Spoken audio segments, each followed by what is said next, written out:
आए नवतन पुरी तीत, आए नवतन पुरी तीत।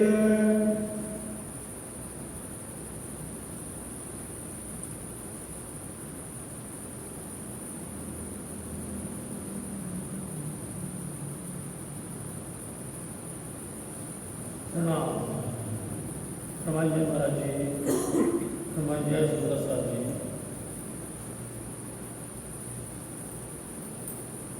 जेता अंकुर इनका कहाँ लो भाई सोहबत को,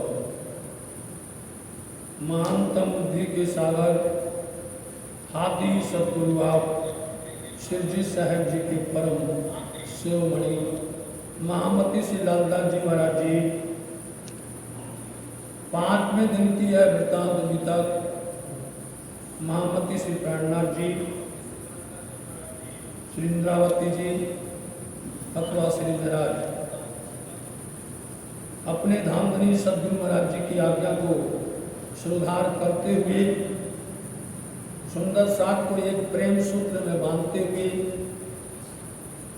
जो भूले भटके हैं, जो रास्ता भी भूल गए, धर्म की राह से भटक गए, उन सब सुंदर साथ को पुनः करके धर्म में लगा रहे हैं, धर्म के मार्ग पर लगा रहे हैं। आपने बड़ा प्रयास किया, श्री बिहारी जी को गद्दी पर बिठा करके सुंदर साथ को जमा करने का प्रयास किया, लेकिन माया बीच बीच में धक्का देती रही और माया ने इस तरह से धक्का दिया कि उनको हफ्सा में बैठना पड़ा। हफ्सा में बैठे तो वहाँ पर धामधनी उनके हृदय मंदिर में आकर के बैठे। इंद्रावती जी सुंदरबाई अथवा श्यामा जी अधनी जी का एकांत में मिलन हुआ, वाणी का अवतरण हुआ। इस वाणी में आपने सुना पहले रास के जो 5 प्रकरण हैं वो बुद्धि बंधन में उतरते हैं माया के, लेकिन जो हफ्सा में अवतरण होता है श्यामा जी का श्रृंगार, राज्य का श्रृंगार, सुंदर साथ का श्रृंगार, रास की रामतें, अनेक प्रकार से अंजीर वाणी, जम्बूर वाणी, खटुती वाणी और कलश वाणी की जो चौपाई ये अवतरण। अब यहाँ पर जब जाम सत्ता ने इनको विदा किया, यहाँ से भारत होकर के आए, पुनः करके इन्होंने उसी माया का सहारा लिया। माया के मेले में फिर से कमा करके सुंदर साथ की सेवा करना चाहते हैं। इसी उद्देश्य से उनको एक गांव मिला बसाने के लिए। गांव बसाने गए जूनागढ़। जूनागढ़ गए तो वहीं पर भोराजी है, जो प्रसंग आपको कल बताना था, प्रसंग ज़्यादा हो गया था इसलिए समय के बाद नहीं कह पाए। तो जब आप जूनागढ़ गए वहाँ भोराजी है, महारानी बाईजीराज जी का मायका है। महारानी बाईजीराज जी का वो जन्म स्थान है। कौन बाईजीराज जी? तेज कुमार बाई जी। पहली धर्मपत्नी थी उनकी फूलबाई जी। कारण ऐसा हुआ था कि श्री बिहारी जी के द्वारा सुंदर साथ बहुत पीड़ित होते थे, सुंदर साथ बहुत दुखी होते थे। कोई सुंदर साथ को उन्होंने बाहर कर दिया धर्म से, उनको निकाल ही दिया। इंद्रावती जी को बड़ी पीड़ा होती थी, बहुत दर्द होता था कि बड़ी मुश्किल से सुंदर साथ जग करके आते हैं, माया से मुड़ करके आते हैं धनी द्रव्य, और ये उनके ऊपर में रुष्ट हो जाते हैं, नाराज हो जाते हैं। इंद्रावती जी ने देखा एक सुंदर साथ जो है वो है बहुत गरीब था और कैसे करके अपना उदर पोषण करता था, जंगल से लकड़ी लाना, उनको बेच करके उदर पोषण करना, लेकिन धर्म पर सत्संग पर जरूर जाता। ये बता रही चौपाई कि वो धामधनी के चर्चा में जरूर शामिल होता था, लेकिन जब ऐसी स्थिति बन गई तो वो जब जंगल जाने लगा तो कुछ देर होने लगी। उसने आकर के प्रार्थना की बिहारी जी से कि मैं एक टाइम आ सकता हूँ, दूसरी टाइम में आ सकता नहीं हूँ, मेरी स्थिति ऐसी है। बिहारी जी रुष्ट हो गए।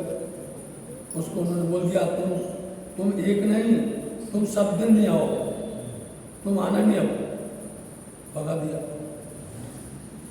अब जब भगा दिया तो बहुत दुखी हुआ वो, बहुत दुखी हुआ। और उसको जब समाज से ही अलग कर दिया, तो नियम है कि जब तक महाप्रसाद और चर्चा और वाणी ना सुन ले तब तक वो संसार का भोजन नहीं करता था। ऐसी सुंदर साहब की सबकी धारणा थी।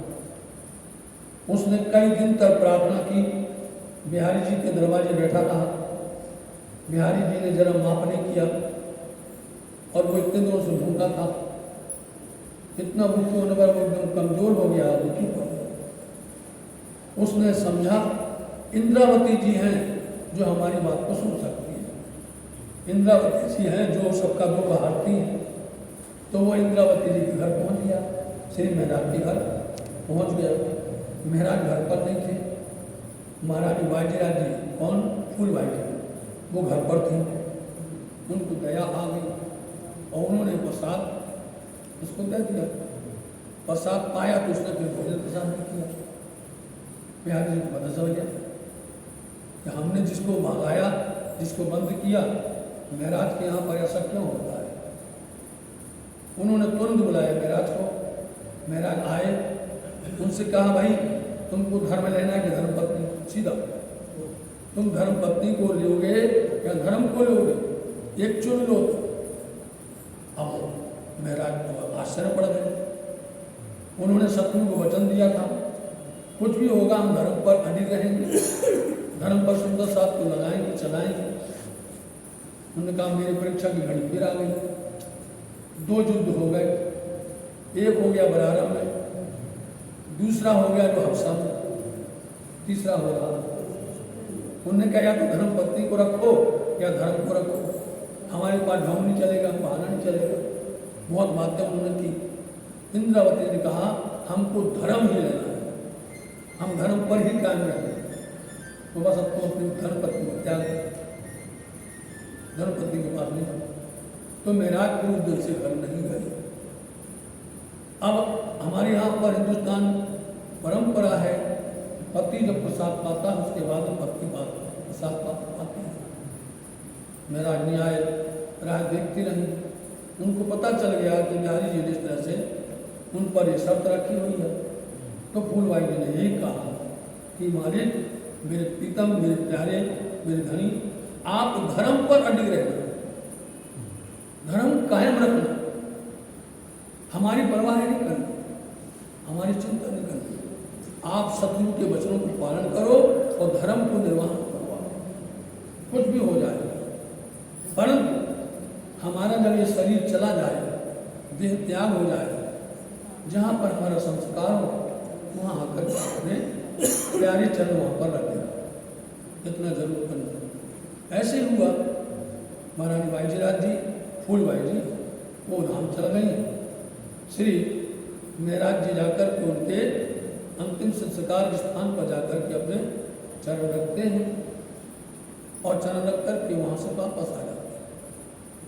अब ये प्रसंग यहाँ पर आता है, जब आप गांव बसाने के लिए जाते जूनागढ़ के हाल, वहीं पर धोरा जी है, तो पास में ही जा रहे थे तो वहीं पर श्री तेज कुमार बाप महारानी जी के पिता श्री और उनकी पुत्री तेज कुमार दोनों मिले।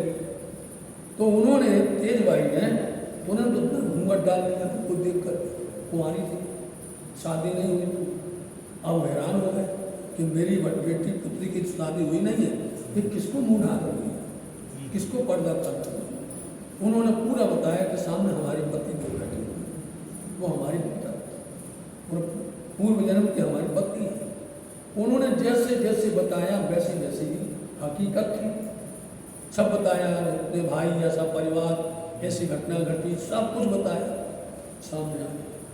तो इस तरह बोले हमारी पुत्री आपकी धर्म पत्नी है, उन्होंने स्वीकार कर लिया। अब लंबा प्रसंग नहीं ले रहेंगे इतना, ये एक प्रसंग आया, यही है तीसरा युद्ध। इस तीसरे युद्ध में भी वो निर्मल हो गए, पाप हो गए, पवित्र हो गए।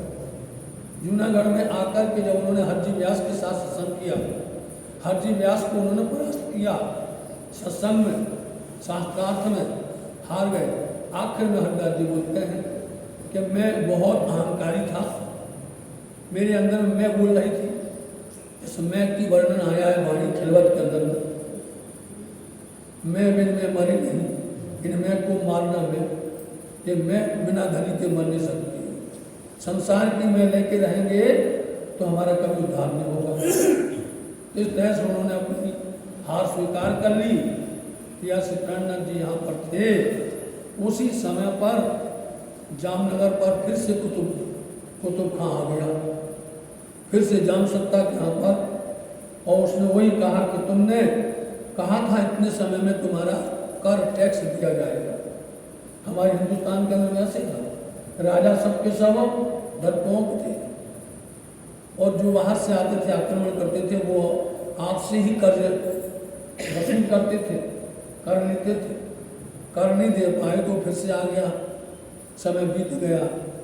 यहाँ आकर उसने उत्पात किया जामनगर में, बड़े बड़े मंदिरों को तोड़ा, मूर्तियों को तोड़ा, बाजार लूटे, आम जितनी भी जनता थी उन सबको सताया, मारा, अनेक प्रकार के ताड़ना दी, इतने परेशान किए, और यहाँ तक कि किसी की जनेऊ तोड़ देना, किसी की चोटी काट देना, अंग भंग कर देना, मंदिरों को लूटना, इतना उत्पात किया। तब जूनागढ़ में उनके पास में इल्हाम हुआ। इल्हाम मतलब आकाशवाणी। उनको वहाँ से आकाशवाणी होती है कि जामनगर के अंदर में ये हाल हो रहा है, उत्पात है, तुम्हारे बिना कोई भी रक्षा नहीं कर सकता है। इसलिए वो वहाँ से दौड़े दौड़े आए, वहाँ से जूनागढ़ से दौड़े दौड़े जल्दी आए और बिहारी जी के पास में गए। कोई भी काम करना बिहारी जी से आदेश लेना पड़ता है। बिहारी जी से कहा इस समस्या का हल मैं निकाल सकता हूँ। आज जो समस्या जटिल हो गई ना, इसका हल मैं निकाल सकता हूँ और कोई नहीं निकाल सकता है। उन्होंने उनको आदेश दे दिया, और वो समझते थे कि जो कुछ भी होगा इनका ही होगा बुरा, महाराज का। तो वो कहते ठीक है जाओ, उन्होंने आदेश दे दिया।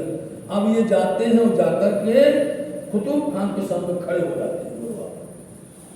क्यों? आपने मालूम है बराला में गए थे, पातशाह का नाम पकड़ लिया था, पातशाह घबरा गया था, एकदम हतप्रत हो गया था। आज उनके अंदर वही बल था, और वो आकर के कुतुब खान के सामने खड़े हो गए और इतनी उनको सुनाई खरी खोटी कि तुम कैसे इंसान हो, तुमको यदि शिकायत है जाम सत्ता से, पब्लिक ने क्या बिगाड़ा, मंदिरों ने क्या बिगाड़ा, मूर्तियों ने क्या बिगाड़ा, हमको तुम क्यों परेशान करते हो, जाम सत्ता को ले जाओ। तो वो बोलता है ये बंदा कौन है, ये जो हमारे सामने आके इतनी बहस कर रहा है, ये यहाँ आकर कौन है। तब सबने बताया ये महाराज है, ये बुद्धिमान है, ये संभालते हैं काम।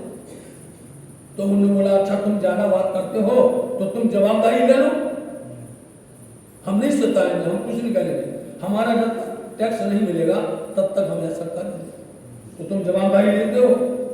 तो श्री महाराज ने जवाबदारी ले ली। बोलो आप ये जवाबदारी ले ली कि आज से इतने दिन के अंदर में हम आपका पूरा कर्जा, पूरा टैक्स जो है हम तुमको चुका देंगे। क्योंकि बोलते तुम होते कौन हो, भी तुम बोलने वाले, कोई भाई अधिकारी हो, तुम्हारे पर जवाबदारी तो दो। उन्होंने बोल दिया ठीक हम बोलते हैं आज से इतने दिन के बाद तुम्हारा सारा सब पैसा मिल जाएगा, तुमको कोई हैरानी नहीं होगी। चलो भाई मान गया वो जवाबदारी। बोले यदि नहीं मिला तो हम तुमको फांसी दे देंगे, यदि नहीं मिला तो हम तुमको जान से खत्म कर देंगे, आप समझ लीजिए। और महाराज ने उस बात को सिद्ध बोल दिया हम तैयार हैं। समय आया, राजा ने नहीं दिया, राजा नहीं दे सका। आखिर करके क्या हुआ कि वो आए कुतुब कहाँ, कुतुब दिन आए और उन्होंने महाराज को पकड़ा और पकड़ करके वो ले गए अपने अहमदाबाद। यहाँ से अब अभी तक प्रारंभ होती है। बोलिए। संवत 1719 के साल में कुतुब खां आया था। कसाला उत सात को सुंदर साथ, क्योंकि उस भीड़ में सुंदर साथ को कष्ट हो रहा था। आम पब्लिक में सुंदर साथ ही फंस गए थे, इसलिए सुंदर साथ का तो कष्ट देख ही नहीं सकते थे। उन्होंने देखा कि हमारे सुंदर साथ को भी वो परेशान कर रहा है। देखा उत बैठे जूनागढ़ में बैठे बैठे उन्होंने ये सारी बातें देखी। तब दौड़ आए बिहारी जी पे, आए बिहारी जी के पास में, आए बातें करिए, उनसे बात की कि इस समस्या का हल हम निकालेंगे। फिर विश्वोत्रे जाम सत्ता की दीवानगिरी उन्होंने फिर से ले ली। लई दीवानगिरी सारी दीवानगिरी लेकर के जवाबदारी ले ली। सारा कसाला सिर पर, सबका, पूरी आम पब्लिक का, आम जनता का, सर्वसाधारण का, कोई भी हो, सबका उन्होंने कष्ट खींच लिया। इसलिए इनका नाम श्री प्राणनाथ, सरल भाषा में सबके प्राणों की रक्षा, सबके प्राणों के मालिक हैं। मालिक मतलब नाथ है, ये प्राणनाथ। तब से अपन इनको यदि सरल भाषा में कहें तो सबकी रक्षा की उन्होंने। यहाँ से फिर गुजरात, अब जब इनको यहाँ क्या हुआ, नहीं दे पाए तो वो अहमदाबाद ले गए। अहमदाबाद जाकर के उनको सजा हो गई, फांसी की सजा हो गई। तो बोलते तृण युद्ध कीदा हरी परी पक्षे गत मत मारी हरी। उसके बाद में भी मेरी बुद्धि माया ने हार ली। और ऐसी बुद्धि हरी कि यहाँ पर जब आप कैद में थे और इनको फांसी होने वाली थी, ऐसे समय में यही कांजी भाई आए। जो कांजी भाई जूनागढ़ मिले थे, एक कांजी भाई सब दिन साथ में रहने वाले हैं, पन्ना धाम तक जाएंगे, हर जगह पर कांजी भाई इनके साथ में छाया की तरह चले। कांजी भाई आए, उन्होंने आकर के कहा, स्त्री का रूप लेकर के आए, भेष बना करके आए। उनसे कहा, आपको तो सुंदर साथ की सेवा करनी है, आपको धर्म को बढ़ाना है, शत्रु को उनका पूरा आज्ञा का पालन करना है। आप यहाँ कहाँ फंस गए हैं, आप ऐसे कैसे हो गए? हम आपसे निवेदन करते हैं कि आप ये वस्त्र पहन लीजिए और हम आपकी जगह पर यहाँ बैठ जाते हैं। आपकी जगह पर हम, हमारी जगह पर आप आइए, आपको धर्म का काम करना है।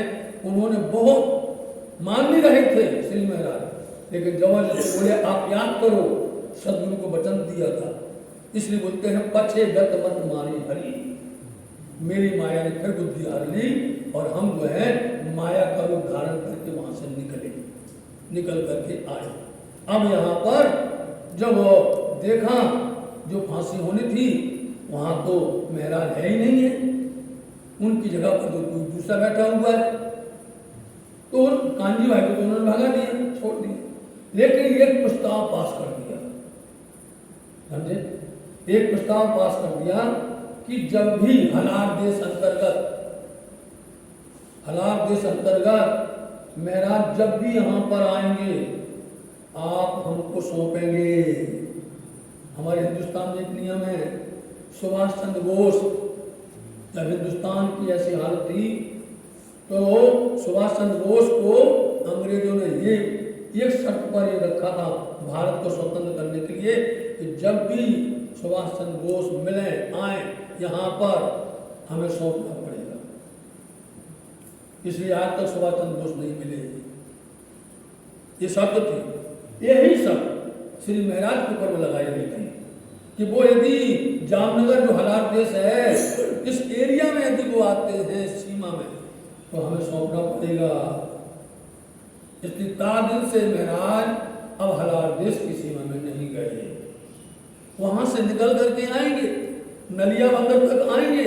नलिया बंदर से लगी हुई है, खंबालिया से लगी हुई है, लेकिन जामनगर के अंदर नहीं जाएंगे। और यदि वो नलिया से वहां जाते हैं, इसलिए वहां के लोगों ने कहा था तुम्हारे यहाँ पर महाराज उतरेंगे, शिकायत की थी। जो उस समय पर महारानी बाजीराव जी और 8 सुंदर साथ को वहां बुलाया गया था राज के अंदर में, वो प्रसंग आगे आएगा। इसलिए श्री महाराज वहां से चल करके कहाँ गए, अहमदाबाद से सीधे दीप बंदर गए। गुजरात से आप सीधे दीप बंदर कहाँ है आज, हिंदुस्तान में है, और वो भी खंभालिया के पास में है, जामनगर की सीमा के पास वहाँ।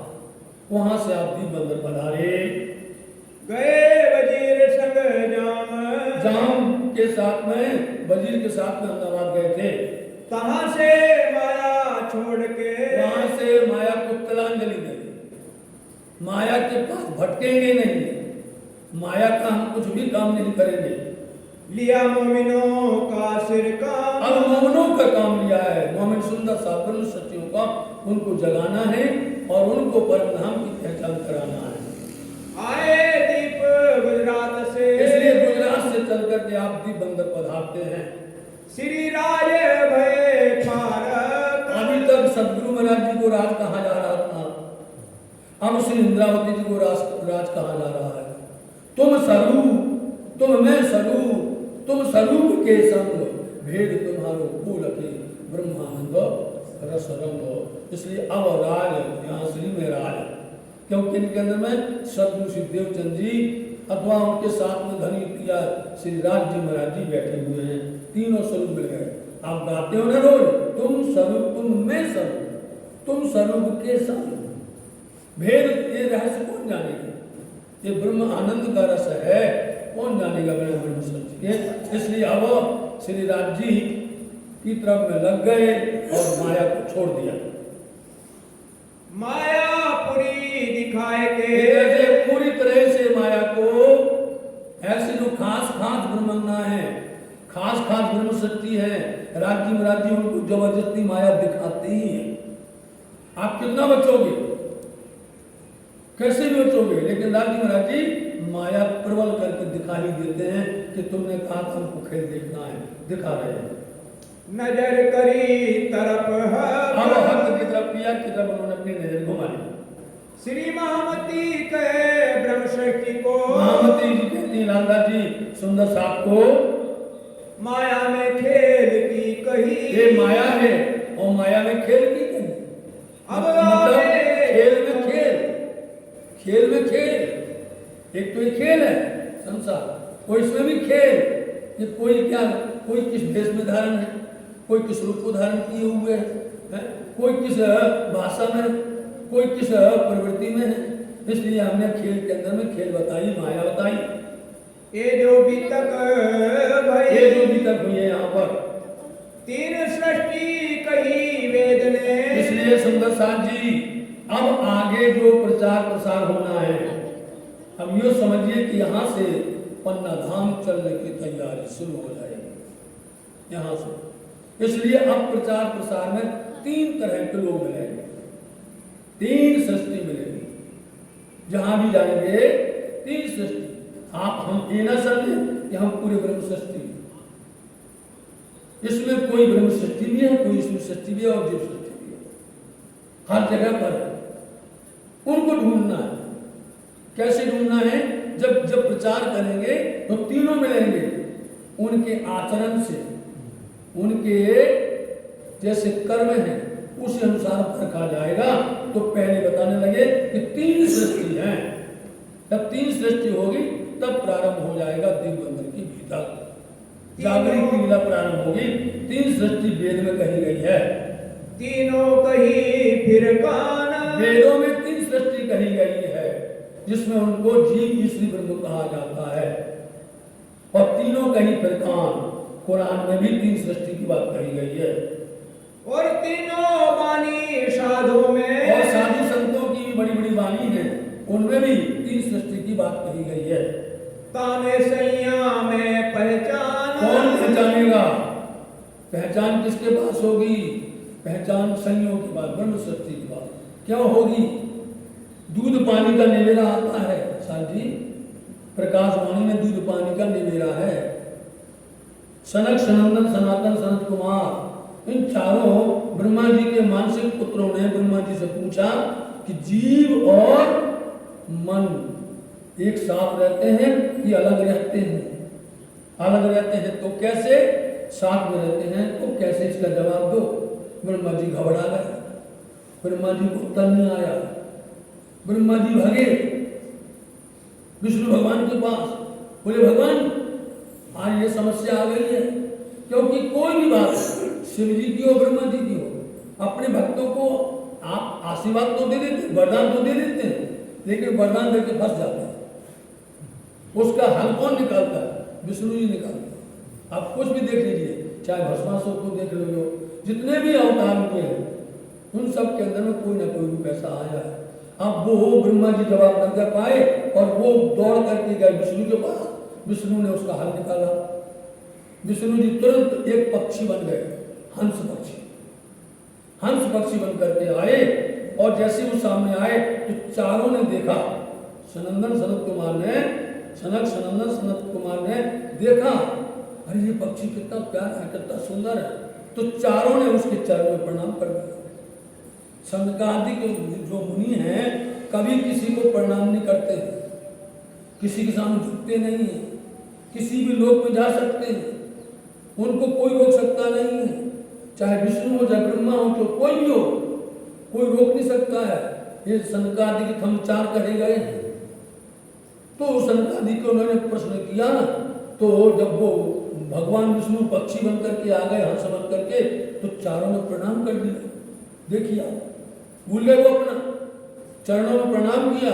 भगवान विष्णु ने जो पक्षी बन करके आए थे उनके मन को वापस कर दिया।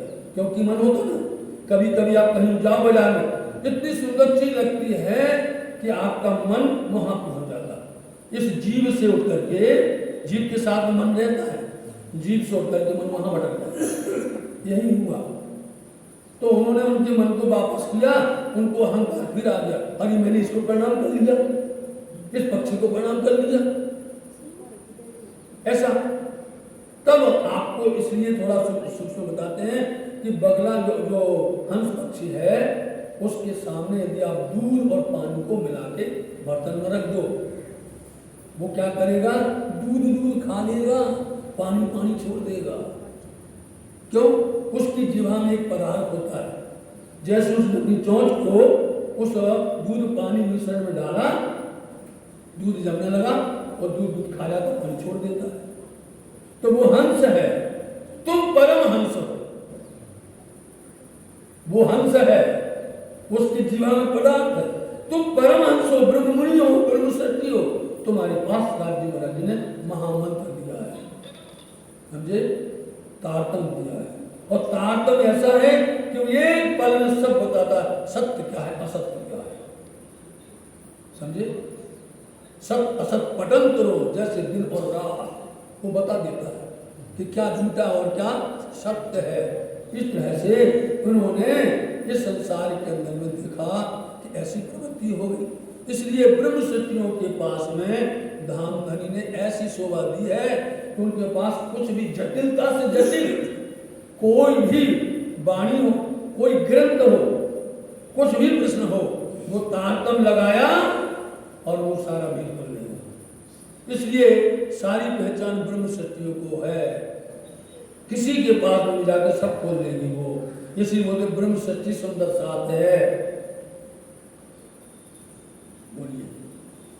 एक जीव ईश्वरी ब्रह्म की, बता, एक जीव सृष्टि है, एक ईश्वरी है और एक ब्रह्म सृष्टि है। तीनों के जुदे जुदे मुकाम, तीनों के मुकाम बोलते स्थान, इनके स्थान अलग अलग है। ब्रह्म सृष्टि परम धाम में रहती है, ईश्वर सृष्टि अक्षरधाम में रहती है, और जीव सृष्टि इस संसार में क्षर जगत के अंदर रहने वाली है।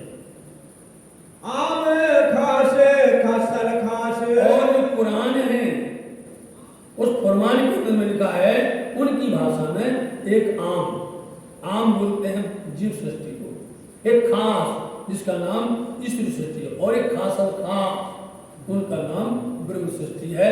दोनों ग्रंथों की बात बता दी। कहीं बीच निज धाम के अंदर रहने वाली ब्रह्म सृष्टि है। सृष्टि ब्रह्म की साथ है, जो ब्रह्म सृष्टि है उनको सुंदर साथ कहते हैं। जाए मोहम्मद दिया पैगाम, जिनके लिए मोहम्मद साहब पैगाम लेकर के आए, लाए कुंजी इशारो होता, और इशारो अल्लाह धनी देवचंद महाराज जी कुंजी मतलब तारतम लेकर के आए। दई सोहात इमाम कौन है? श्री प्राणनाथ जी, उनके हाथ में वो कुंजी चाबी दे दी। करे विद्याभिनंदन जाहिर इमाम का नाम विजयानंद है, बुद्ध निष्कलंक है। बुद्ध जागृत अवतार, ये बुद्ध जागृत का अवतार कहा जाता है। ये वेद में कहा गया है, कतेब में इमाम कहा गया है। कलंक मेटने कलंक करें, इस संसार के अंदर कलंक मिटना कि ये घोड़ा है, घोड़े का रंग सफेद है, बोलो, वो 3 पैर से खड़ा हुआ है, चौथा पैर उसका ऊपर है, तो कलंकित कहलाया। जब वो स्वरूप निष्कलंक आके बैठेगा तो चौथा पैर जमीन में आ जाएगा, सीधा खड़ा हो जाएगा। पन्ना धाम में है, आप आदि म्यूजियम में देखिए, वहां पर बना हुआ है घोड़ा। तो 3 वेदत्रयी कहे जाते हैं। वेद व्यास जी, सुखदेव जी वेदत्रयी कहे जाते हैं। यजुर्वेद, ऋग्वेद और सामवेद के ज्ञाता, लेकिन अथर्ववेद के ज्ञाता नहीं है। अथर्ववेद सबका सार है। अथर्ववेद ही दुनिया के अंदर में आकर के सबको उद्धार करेगा। अथर्ववेद के ज्ञाता स्वयं बुद्ध निष्कलंक स्वरूप है। वो आकर के बैठेंगे तो वो निष्कलंक हो जाएंगे। इसका नाम कलंक है। ये कलंक बैठ देंगे दुनिया के अंदर से और निष्कलंक स्वरूप कहलाएंगे। अखंड किया संसार, उन्होंने इस संसार में अखंड मुक्ति दी। इसलिए सबको अखंड, लोग मर मर के जी करके जाते थे, अब उनके सामने ऐसा रूप धर दिया कि 8 प्रकार की विषय दे दी। एक साहिब वेद कतेब में, देखो वेद और कतेब में एक साहिब, मतलब एक ही ब्रह्म की बात कही गई है। एक को ब्रह्म, द्वितीय नास्ति। कहाँ है? वो ब्रह्म एक ही है, द्वितीय दूसरा नहीं है। लेकिन यहाँ संसार के अंदर में सबने अपने अपने जितने भी स्वरूपों को देखते हैं उनको ब्रह्म बना दिया। वो आए थे यहाँ पर सदगुरु बन करके आए थे सबको उपदेश देने के लिए, लेकिन सबने उनको परमात्मा बना दिया। इसलिए लड़ाई होती है। सब दिन की लिखी मजबूर, इसलिए इनकी सारी बातें इसमें लिखी हुई है। जो शायदी नेक हुक्मे, उस गवाही को हम धन के हुक्म से यहाँ जाहिर कर रहे हैं। जाहिर किया नूर, और नूर ज्ञान को यहाँ जाहिर करते। हक के भेजा मोमिनों पर, मोमिन को सत्य के ऊपर में क्या भेजा है? पैगंबर जो आखिरी पैगंबर जिनके वास्ते भेजे गए हैं, जिनको मोहम्मद करके कहा गया है, और फिर आखिरी मोहम्मद बन जाएंगे पिया श्री कायनाथ जी। सो लिखी हकीकत कुरान में, इनकी सारी वास्तविकता कुरान के अंदर लिखी गई है। ब्रह्मशक्ति दिल धरी, ब्रह्म सचियों ने इनकी बातों को अपने दिल में स्वीकार किया। लिया दिल में, उन्होंने आगे पहले से दिल में लिया था। आवे रुए बीच इंसान, उन्होंने पहले ही कहा था इंसान के रूप में ब्रह्म सत्य आएंगे। इस जगत के अंदर में जो आदमी है इनके ही रूप में ब्रह्म सत्य यहाँ पर आएंगे। सुंदरसान जी परम धाम से ब्रह्म सत्य आएंगे, अक्षरधाम से ईश्वर सत्य आएंगे, और इस जगत संसार से जीव सत्य आए। कहाँ पर? मृत्यु लोक के अंदर में, तीनों जगह से। लेकिन किसी के मुख पर नहीं लिखा है, किसी की पीठ पर नहीं लिखा है कि ब्रह्म सत्य है, किसी के छाती पर नहीं लिखा है कि